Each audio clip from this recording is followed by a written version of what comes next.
तो प्लेटलेट्स की बच्चे बात करें, प्लेटलेट्स का एक और नाम क्या है? थ्रोम्बोसाइट्स। पता है आपको ये ऑलरेडी, ठीक है, पैदा होते ही साथ आपने ये पढ़ लिया था। जब नर्स आपको हाथ में ली हुई थी, गोदी में ली हुई थी, जब आप पैदा हुए थे, तब उसने सबसे पहला वर्ड क्या बोला था? थ्रोम्बोसाइट्स। और तभी से आपको याद है कि प्लेटलेट्स का दूसरा नाम बच्चे क्या होता है? थ्रोम्बोसाइट्स। तो भूलने वाली कोई बात है ही नहीं इधर।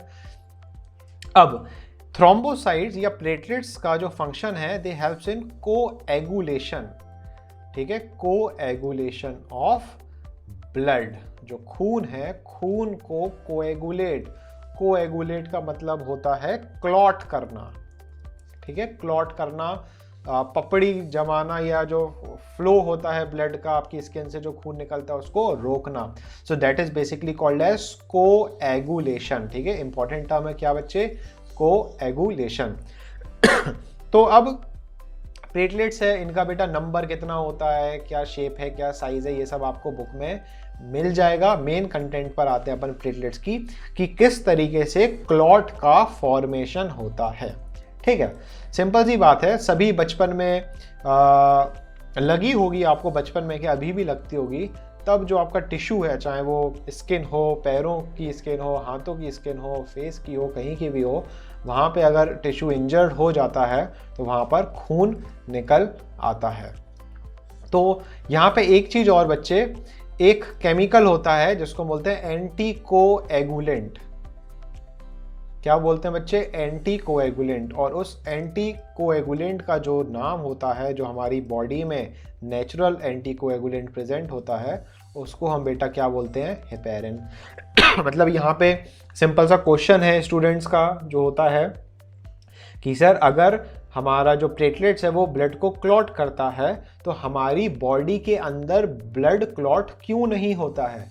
Y? Because heparin is present in the blood and this heparin is acting as anticoagulant, और anticoagulant होता है इसलिए क्लॉट नहीं होता है, ठीक है। स्पेलिंग बेटा HE है, HY नहीं है, जो आप लोग कमेंट में लिख रहे हो, स्पेलिंग गड़बड़ नहीं करना, हेपेरिन। अब समझना यहाँ ध्यान से, जब भी टिश्यू इंजर होता है, मान लीजिए आपकी सिस्टर है, उनके बड़े बड़े नाखून हैं और उनके नाखून से आपकी लड़ाई कर रहे हो तुम लोग, और आपके हाथ पे उन्होंने क्या कर दिया? एक स्क्रैच मार दिया। मजाक मजाक में ही सही, बट स्क्रैच मार दिया, दानिश रोने लगा, है ना। चलो, तो सभी को अपने अपने एक्सपीरियंस याद होंगे अपनी अपनी बहनों के साथ कि किस तरीके से उन्होंने बड़े बड़े नाखून से आपके हाथ पे एक स्क्रैच दिया था।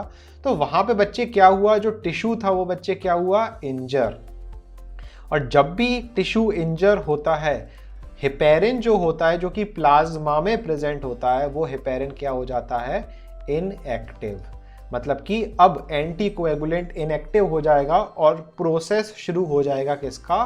कोएगुलेशन का, क्लॉटिंग का शुरू हो जाएगा, ठीक है। तो यहां पर बेटा हमारे पास पूरा एक प्रोसेस गिवन है कि किस तरीके से जो ब्लड है वो क्लॉट करता है। तो देखते हैं किस तरीके से, स्टेप बाय स्टेप समझेंगे। थोड़ा सा आपको डायग्राम कॉम्प्लिकेटेड लग रहा होगा, बट कॉम्प्लिकेटेड वाला वैसा कोई सिस्टम है नहीं। एक एक करके आराम आराम से समझेंगे। तो पूरे फोकस के साथ बेटा स्क्रीन पर, और क्लॉटिंग सीखने के लिए तैयार हो तो फटाफट से कमेंट में जितने 40 स्टूडेंट्स हैं यस सर लिखो, और फिर बढ़ते हैं अपन आगे। 1 2 3 4 5 6 7 8 9 10 11 12 13 14 15 16 17। क्या बात है, सभी लोग यहाँ पर ध्यान से पढ़ रहे हैं, बट गोपाल प्रजापति ने यहाँ पर कमेंट नहीं किया, मतलब कि वो अभी भी कहीं और व्यस्त है, पता नहीं कहाँ पर। हर्ष प्रजापति मूवी देख रहा है वो। हाँ चलो, आप लोगों ने वो वाली मूवी तो देखी होगी, कॉन्टेजियन। बड़ी ही फेमस मूवी है कॉन्टेजियन। जिसने कॉन्टेजियन नहीं देखी बेटा देखना अगर मौका मिले। मतलब उसमें बताया है कि किस तरीके से जो वायरस होता है, कोरोना वायरस या कोई भी वायरस, वो किस तरीके से स्प्रेड होता है और कितना खतरनाक तरीके से स्प्रेड होता है। तो जो अभी वर्ल्ड की जो रियल सिचुएशन बनी हुई है ना, ये कॉन्टेजियन मूवी में बड़ी ही अच्छी तरीके से समझाई गई है। मौका मिले तो देखना इस मूवी को, ठीक है। पुराने बच्चे जानते हैं कि किस तरीके से मूवीज़ की टिप देते रहते हैं आपके आसिफ सर। चलिए तो बढ़ते हैं। Main reactions in the blood clotting. सबसे पहली बात बच्चे, यहाँ इस डायग्राम में जो आप रिएक्शंस देख रहे हो, रियलिटी में बहुत बड़ी रिएक्शन होती है क्लॉटिंग की, समझे, बहुत बड़ी रिएक्शन होती है। बट क्योंकि आप छोटे से प्यारे से नादान से खुरापाती से बच्चे हो, इसलिए 10th क्लास के लेवल के अकॉर्डिंग यहाँ पे सिंपल तरीके से समझाने की कोशिश की गई है। तो क्लॉट होने के लिए बच्चे पहले टिश्यू का इंजर होना जरूरी है। अब आपकी स्किन पर अगर कहीं खून निकल ही नहीं रहा है तो वहां पे क्या क्लॉटिंग का कोई फायदा है, कोई मतलब है? कोई मतलब नहीं है। तो सबसे पहले आपकी सिस्टर को नाखून आपकी स्किन पर मारना जरूरी है, तभी आप क्लॉटिंग पढ़ पाओगे कि किस तरीके से होती है। तो इमेजिन करो कि आपकी सिस्टर है, या आपके घर में अगर बिल्ली है, बिल्ली के पास भी ना नाखून होते हैं उस बिल्ली ने आपको पंजा मार दिया और आपके स्किन से बच्चे क्या हुआ, खून निकलने लगा। मतलब कि पहली लाइन यहाँ लिखी है कि टिश्यू जो है आपके उस जगह का, वो बच्चे क्या हो गया है, इंजर हो गया है। सिंपल। अब जहां पर खून है बेटा वहां पे प्लेटलेट्स हैं, ये तो हमें पता ही है, आरबीसी भी है, डब्ल्यूबीसी भी है, प्लेटलेट्स है। तो जहां पे इंजर्ड टिश्यू हुआ है वहां पर प्लेटलेट्स पहुंचेंगी, और प्लेटलेट्स और इंजर्ड टिश्यू इन दोनों में एक केमिकल रिस्पॉन्स जनरेट होगा, और केमिकल रिस्पॉन्स जनरेट होते ही वहां पर एक नया केमिकल रिलीज होगा जिसको हम बोलते हैं थ्रोम्बोकाइनेज। नाम इंपॉर्टेंट है, याद रखना। थ्रोम्बोकाइनेज ये एक एंजाइम है, ठीक है, इसको हम एंजाइम की तरह भी बोल सकते हैं। तो ये एक एंजाइम है थ्रोम्बोकाइनेज, ठीक है। तो इंजर्ड टिश्यू और प्लेटलेट्स मिले, केमिकल रिस्पॉन्स हुआ और एक एंजाइम प्रोड्यूस हुआ, थ्रोम्बोकाइनेज। थ्रोम्बोकाइनेज का क्या नाम, एक और नाम क्या है, थ्रोम्बोप्लास्टिन या फैक्टर एक्स, ठीक है बच्चे। मिस्टर एक्स नाम नहीं है, यहां पर नाम क्या गिवन है, फैक्टर एक्स, ठीक है। तो कंफ्यूज नहीं होना है, फैक्टर एक्स, ठीक है। एक्चुअली बहुत सारे फैक्टर होते हैं, फैक्टर फर्स्ट से लेके फैक्टर आपके 12 तक होते हैं, काफ़ी फैक्टर। तो उसमें से एक फैक्टर है फैक्टर एक्स, जिसको हम 10th फैक्टर या स्टुअर्ट फैक्टर भी बोलते हैं, इसको हम स्टुअर्ट फैक्टर भी बोलते हैं, ठीक है। स्टुअर्ट लिटिल आपने पढ़ा होगा, नहीं आपने मूवी देखी होगी स्टुअर्ट लिटिल, तो वो वाला स्टुअर्ट, ठीक है। यहाँ पे एक दो डाउट्स ले लेते हैं। Where the blood clots heparin is absent over there.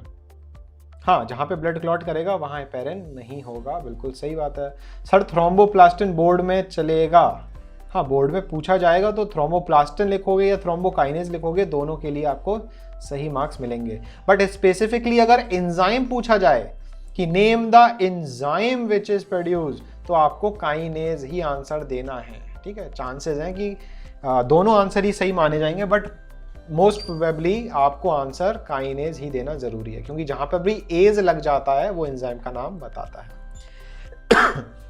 अब बच्चे थ्रोम्बोकाइनेज भी हुए और साथ ही साथ कैल्शियम आयंस भी जनरेट होने लगे, ठीक है। जनरेट इन द सेंस हमारे प्लाज्मा में कैल्शियम आयंस प्रेजेंट होते हैं, तो वहां उसकी तरफ आने लगेंगे। कहाँ, किसकी तरफ, इंजर्ड टिश्यू जहां पर होंगे वहां पर आने लगेंगे। अब ध्यान से सुनना बेटा, हमारे ब्लड प्लाज्मा में इनएक्टिव फॉर्म में एक केमिकल होता है जिसको हम बोलते हैं प्रोथ्रोम्बिन, ठीक है बच्चे। और जूम कर दे रहे हैं ताकि आपको और अच्छी तरह दिखाई देने लगे, ठीक है। तो प्रोथ्रोम्बिन ऑलरेडी प्रेजेंट है कहाँ, प्लाज्मा में। जैसा कि कल आपको पढ़ाया था कि प्लाज्मा में बहुत सारी चीजें होती हैं, वाटर है, प्लाज्मा प्रोटीन है, मिनरल्स हैं, आयंस हैं, हार्मोन्स हैं, एंजाइम्स हैं, विटामिन्स हैं, और ये सब केमिकल्स भी हैं जो कि थ्रोम्बोकाइनेज, प्रोथ्रोम्बिन, ये सब ऑलरेडी प्रेजेंट होते हैं प्लाज्मा में। तो प्लाज्मा में प्रोथ्रोम्बिन था, पहले से था, बट किस फॉर्म में था बच्चे, वो अभी फटाफट से लिखो कि वो प्रोथ्रोम्बिन एक्चुअल में अभी किस फॉर्म में था, इनएक्टिव फॉर्म में। अब जैसे ही थ्रोम्बोकाइनेज बना, कैल्शियम आयंस वहां एग्रीगेट हो गए, और थ्रोम्बोकाइनेज और कैल्शियम आयंस की प्रेजेंस में इनएक्टिव प्रोथ्रोम्बिन बेटा कन्वर्ट हो जाएगा एक्टिव थ्रोम्बिन में, ठीक है। जो इनएक्टिव प्रोथ्रोम्बिन था, अब वो प्रोथ्रोम्बिन कैसा हो गया, एक्टिव, और एक्टिव होते ही साथ इसका नाम क्या हो गया, थ्रोम्बिन। बड़ा ही सिंपल है, आगे बढ़ना, ठीक है, बिल्कुल बने रहो साथ में, नहीं तो बिल्कुल समझ में नहीं आएगा फिर। ठीक है, सभी लोग हो ना, सुन रहे हो बहुत अच्छी तरह, समझ में आ रहा है स्टेप बाय स्टेप, इंपॉर्टेंट है ये। हाँ जी, अब बच्चे कौन एक्टिव हो गया? थ्रोम्बिन एक्टिव हो गया। अब प्लाज्मा में एक और प्रोटीन था, सॉल्यूबल प्रोटीन, जिसका नाम क्या है? फिब्रिनोजेन। याद करो, कल आपको 3 प्लाज्मा प्रोटीन हमने पढ़ाए थे, फिब्रिनोजेन, ग्लोब्यूलिन और एल्ब्यूमिन। तो इन दोनों को तो अभी साइड में कर दो। यहां पर हमारे पास कौन आ गया बच्चे? फिब्रिनोजेन आ गया।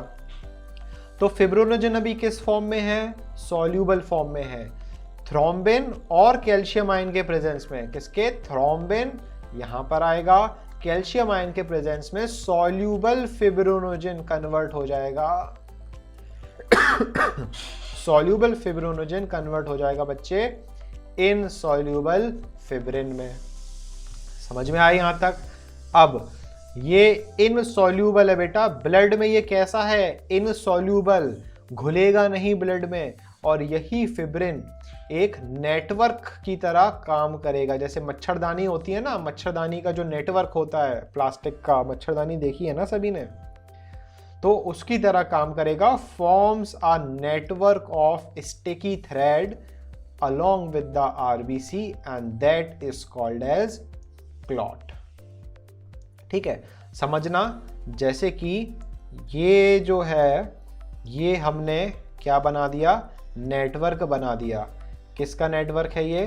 फिब्रिन का नेटवर्क है। ठीक है, ये ऐसे समझ लो, हम सरफेस से देख रहे हैं आपकी स्किन को, और इस नेट के नीचे आपका ब्लड है और नेट के ऊपर हवा है, एटमॉस्फेयर है, मतलब कि दिखाई दे रहा है।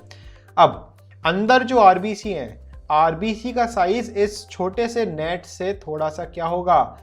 आरबीसी का साइज बड़ा होगा, यहां से बड़ा होगा, तो आरबीसी अंदर फंस जाएगा। आरबीसी इस नेटवर्क से बेटा बाहर नहीं निकल पाएगा। तो जो ब्लड का फ्लो है, ब्लड का लीकेज जो हमारी बॉडी से हो रहा है, वो रुक जाएगा धीरे धीरे। किसकी वजह से? क्लॉट के फॉर्मेशन की वजह से। तो आरबीसी, डब्ल्यूबीसी, फिब्रिन, ये सब मिलके क्या बना? एक तरीके से ब्लड क्लॉट बना है। बट यहां पर अभी बस ध्यान रखना है सिद्धेश्वर कि स्टिकी थ्रेड जो है वो फिब्रिन है, और फिब्रिन आरबीसी के साथ क्या बनाया?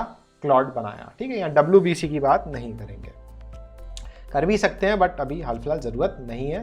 तो इतना क्लियर है बच्चे कि क्लॉट कैसे बना। तो एक बार दोबारा से समझते हैं इसी चीज को, और थोड़ा सा आपका रिवीजन हो जाएगा। ठीक है बच्चे, कलर चेंज कर लेते हैं, ब्लैक कलर लेते हैं ताकि अलग से दिखाई दे। ठीक है, तो दोबारा रेडी हो बेटा। White turns black after drawing.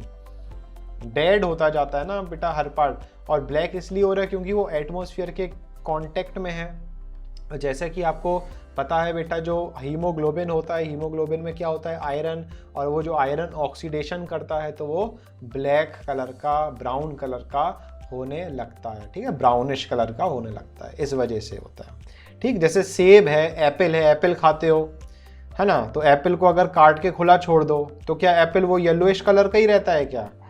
उसका कलर चेंज हो जाता है ना, ब्राउनिश कलर होने लगता है। तो वही कंसेप्ट है इधर, एप्पल में भी आयरन होता है और हमारे जो हीमोग्लोबिन है उसमें भी आयरन एलिमेंट होता है। दोबारा से समझते हैं पूरे फोकस के साथ, यहाँ पर ध्यान से सुनना सभी बच्चे। ठीक है, ब्लैक कलर चूज कर लिया तो आपको समझ में आएगा। इंजर्ड टिश्यू था, इंजर्ड टिश्यू है। इंजर्ड टिश्यू कैसे हुआ? जब आपको लगी किसी भी चीज से। ठीक है, और वहां पे प्लेटलेट्स आए, उन्होंने रिलीज किया क्या? एक एंजाइम थ्रोम्बोकाइनेज। वो थ्रोम्बोकाइनेज और कैल्शियम आयन दोनों मिलके प्लाज्मा में जो इनएक्टिव प्रोथ्रोम्बिन था उसको कन्वर्ट किया एक्टिव थ्रोम्बिन में। वो एक्टिव थ्रोम्बिन कैल्शियम आयन की प्रेजेंस में सॉल्यूबल फिब्रिनोजन को कन्वर्ट किया इनसॉल्यूबल फिब्रिन में, और ये इनसॉल्यूबल फिब्रिन आरबीसी के साथ मिलके क्या बना लिया? क्लॉट बना लिया। सिंपल सा प्रोसेस है।